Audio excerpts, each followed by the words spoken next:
and welcome back. Chapter 13. The smell is different when I open my eyes. So are the noises. I'm not confused about where I am. I know I'm in Jeremy's house. I'm not in my room. I'm staring at a wall. The wall in the master bedroom is light gray. This wall is yellow. Yellow like the walls in the upstairs bedrooms. The bed beneath me begins to move, but it isn't because someone in the bed is moving. It's different, like it's mechanical. I squeeze my eyes shut. Please, God, no, no, no, no. Please don't tell me I am in Verity's bed. I'm trembling all over now. I open my eyes slowly and turn my head at the slowest pace possible. When I see the door and then the dresser and then the TV mounted to the wall, I roll out of the bed, falling to the floor. I scramble to the wall and slide up it with my back against it. I squeeze my eyes shut. I can barely hold myself up as I am hysterical. My body is shaking so badly I can hear it when I breathe. Whimpers at first, but as soon as I open my eyes, I see Verity on her bed. I scream. Then I slap my hand over my mouth. It's dark outside. Everyone is asleep. I have to be quiet. It's been so long since this has happened, years probably, but it's happening and I am terrified and I have no idea why I ended up here. Was it because I was thinking about her? Sleepwalking is patternless, Lowen. It has no meaning. It is unrelated to intentions. I hear my therapist's words, but I don't want to process them. I need to get out of here. Move, Lowen. I slid across the wall, keeping as far from that bed as I can while I make my way to Verity's bedroom door. I'm flat against the door, tears streaming down my cheeks as I turn the handle and open it, then flee the bedroom. Jeremy flings his arms around me, pulling me to a stop. Hey, he says, turning me to face him. He sees the tears on my face, the terror in my eyes. He loosens his grip, and as soon as he does, I run. I run down the hall, down the stairs, and I don't stop until I slam the bedroom door and I'm back on my bed. What the fuck? What the fuck? I curl up on top of the covers facing the door. My wrist begins to throb, so I grip it with my other hand and tuck it against my chest. The bedroom door opens and then closes behind Jeremy. He's shirtless in a pair of red flannel pajama bottoms. It's all I see, a blur of red plaid as he rushes towards me. Then he's on his knees, his hands on my arms, his eyes searching mine. Lowen, what happened? I'm sorry, I whisper, wiping at my eyes. I'm sorry. For what? I shake my head and sit up on the bed. I have to explain it to him. He just caught me in his wife's bedroom in the middle of the night, and his head is probably swarming with questions. Questions I really don't have the answers to. Jeremy takes a seat next to me on the bed, lifting a leg so he can face me. He put he puts both hands on my shoulders and lowers his head, looking at me very seriously. What happened, Lo? I don't know, I said, rocking back and forth. Sometimes I walk in my sleep. I haven't in a long time, but I took 2 Xanax earlier, and I think maybe, I don't know. I sound just as hysterical as I feel. Jeremy must sense that because he pulls me to him, putting pressure around me with his arms, trying to calm me. He doesn't ask me anything else for a couple of minutes. He runs a comforting hand over the back of my head, and as good as it feels to have his support, I feel guilty, undeserving. When he pulls back, I can see his questions practically spilling from his mouth. What were you doing in Verity's room? I shake my head. I don't know. I woke up there. I was scared and I screamed and He grabs my hand, squeezes them. You're okay. I want to agree with him, but I can't. How am I supposed to sleep in this house after that? I can't count how many times I've woken up in random places. It used to happen so often. I went through a period where I had 3 locks on the inside of my bedroom door. I'm not unfamiliar with waking up in strange rooms, but why? Out of all the rooms in this house, did I have to be in Verity's? Is this why you wanted a lock on your door? He asks, to stop yourself from getting out? I nod, but for whatever reason, my response makes him laugh.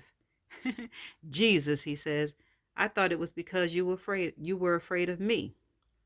I'm glad he finds levity in the moment because I can't seem to. Hey, hey, he says gently, tilting my chin up so that I'll look at him. You're okay. It's okay. Sleepwalking is harmless. I shake my head in profound disagreement. No, no, Jeremy, it's not. I hold my hand up to my chest, still clutching my wrist. I've woken up outside before. I've turned on stoves and ovens in my sleep. I blow out a breath.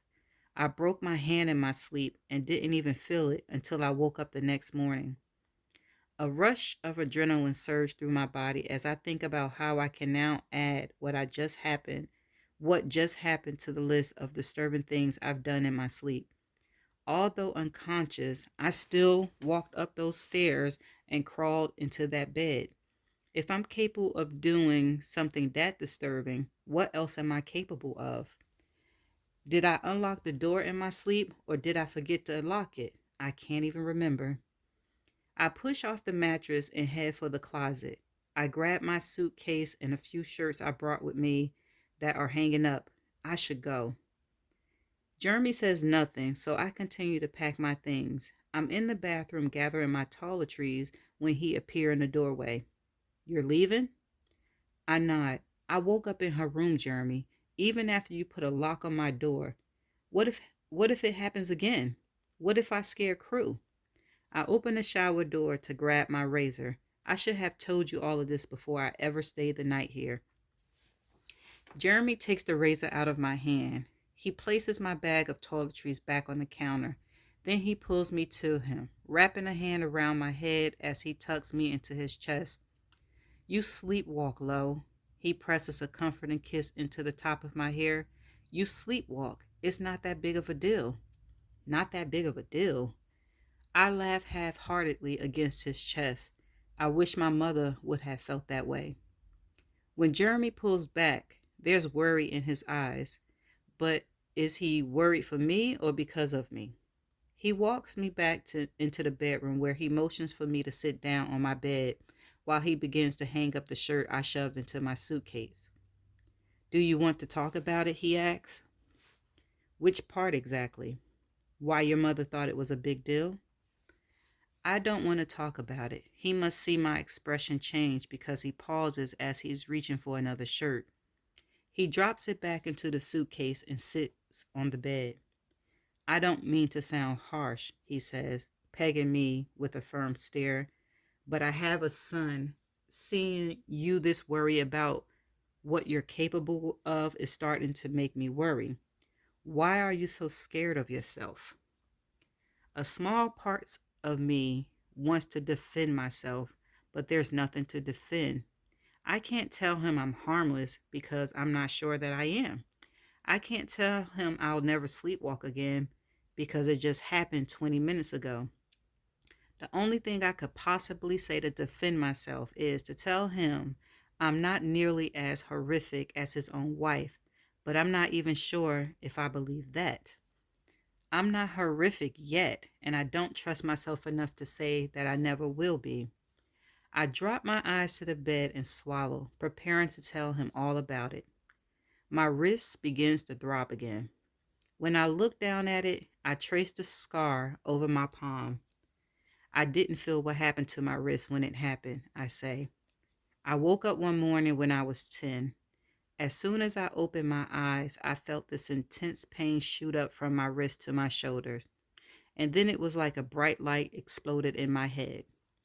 I screamed because it hurt so bad. My mother ran into my bedroom, and I remember lying on the bed in the most pain I've ever been in. But in that second, I realized my door had been unlocked. I knew I had locked it the night before. I looked up from my hand back at Jeremy.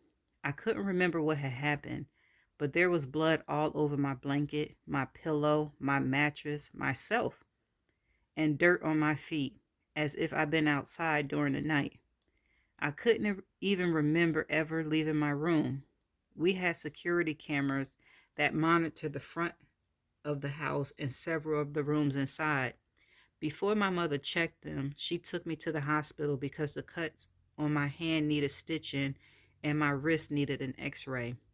When we got home later that afternoon, she pulled up the security footage of our front yard. We sat on the couch and watched it. I reached to the nightstand and grabbed my water to ease the dryness in my mouth. Before I continue, Jeremy placed a hand on my knee, his thumb rubbing back and forth reassuringly. I stare at it as I finished telling him what happened. At 3 o'clock that morning, the footage showed me walking outside onto the front porch. I climbed up on the thin porch rail and stood there. That's all I did at first. I just stood there. For an hour, Jeremy. We watched the entire hour, waiting, hoping to see if the footage was broken, because no one should be able to remain balanced for that long. It was unnatural, but I never moved. I never spoke any words. And then I jumped. I must have hurt my wrist in the fall, but in the footage, I showed no reaction. I pushed off the ground with both hands and then walked up the porch steps. You could see the blood already coming from my hand and dripping onto the porch, but my expression was dead. I walked straight back to my room and fell asleep. My eyes returned to his. I have no recollection of that. How can I inflict that much pain on myself and not be aware of it? How can I stand on a railing for an entire hour without swaying, not even a little bit? The video frightened me more than the injury did. Again, he hugs me, and I'm so grateful that I cling to him tightly. My mother sent me away for 2 weeks psychiatric evaluation after that, I say into his chest. When I returned home, she had moved farther down the hall into a spare bedroom where she placed 3 locks on the inside of her bedroom door. My own mother was terrified of me. Jeremy buries his face in my hair and sighs heavily. I'm sorry that happened to you. I squeeze my eyes shut. And I'm sorry your mother didn't know how to handle it. That had to have been hard for you. Everything about him is exactly what I needed tonight. His voice is calm and caring, and his arms are protective, and his presence is comforting. I don't want him to let go of me. I don't want to think about waking up in Verity's bed. I don't want to think about how much I don't trust my own mind in my sleep, and even when I'm awake. We can talk more tomorrow, he says, releasing me. I'll try to come up with a plan. I'll try to come up with a plan to make you feel more comfortable. But for now, just try to get some sleep, okay? He squeezed my hands reassuringly, and then goes to the door. I feel panicked by the thought of him leaving me alone in here, of going back to sleep. What do I do about the rest of the night? Just lock my door? Jeremy looks at the alarm clock. It's 10 minutes to 5. He stares at the clock for a moment and then walks back to me. Lie down, he says, lifting the covers. I crawl into bed and he scoots in behind me. He wraps his arms around me, tucking my head under his chin. It's almost 5. I won't go back to sleep, but I'll stay until you do. He's not rubbing my back or soothing me in any way. If anything, the arm that's holding me is stiff, like he doesn't want me to misconstrue our position on this bed in any way. But even with how uncomfortable he is right now, I appreciate he's making an effort to make me comfortable. I try to close my eyes and sleep, but all I see is Verity, All I hear is the sound of her bed upstairs moving. It's after 6 when he assumes I'm asleep. His arm moves and his fingers end up in my hair for a moment. It's quick as the kiss he plants on the side of my head, but his actions linger longer after he leaves the bedroom and closes the door. And that's the end of chapter 13. Stay tuned for the next chapter.